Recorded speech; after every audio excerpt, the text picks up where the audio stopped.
मेरा नाम शाहिद सलीम है। मेरा सवाल है आज का सर, होली कुरान में 70 हूरों का जिक्र है।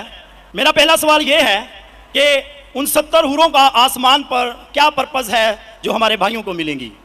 आपने कहा कि मुसलमान का ईमान है कि वो बाइबल में मानते हैं, ये बिल्कुल गलत है। कुरान मजीद में कहाँ लिखा है कि बाइबल को मानना चाहिए? अच्छा, वो तो सिर्फ अल्लाह को मानते हैं।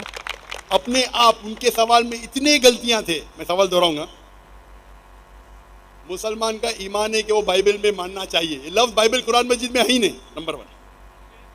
फिर उन्होंने कहा कि बाइबल में लिखा हुआ है कि एक शादी करना चाहिए, कुरान में लिखा है कि 4 शादी करना चाहिए, और फिर कहा कि कुरान मजीद में लिखा है कि 70 हूर। ये जितने चीज कहा सब गलत, सब गलत, सब बकवास।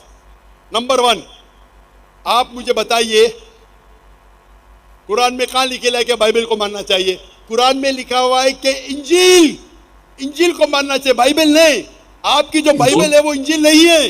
सॉरी सर, इंजील गाइस गाइस बताना। इंजील क्या होता है कमेंट में बताना। आप कुरान में लिखेला है कि 70 हूर, कहाँ लिखेला है? हवाला दो, हवाला दो कुरान का। कहीं नहीं सर लिखा। कुरान में तो नहीं, लेकिन हमारे मुस्लिम भाई जो हमारे साथ रहते अरे हैं तो चलते मुस्लिम भाई फिरते को वो क्यों बात देखते? इस्लाम समझने के लिए, सही बात है। कुरान को समझने देखो। के लिए कुरान का मुताला करो, सही मुस्लिम बात भाई है। को मत टैक्स देखो। की बात करूँ मैं अगर ईसाई का मुताला करने के लिए आपको देखे लगूंगा तो प्रॉब्लम हो जाएगा।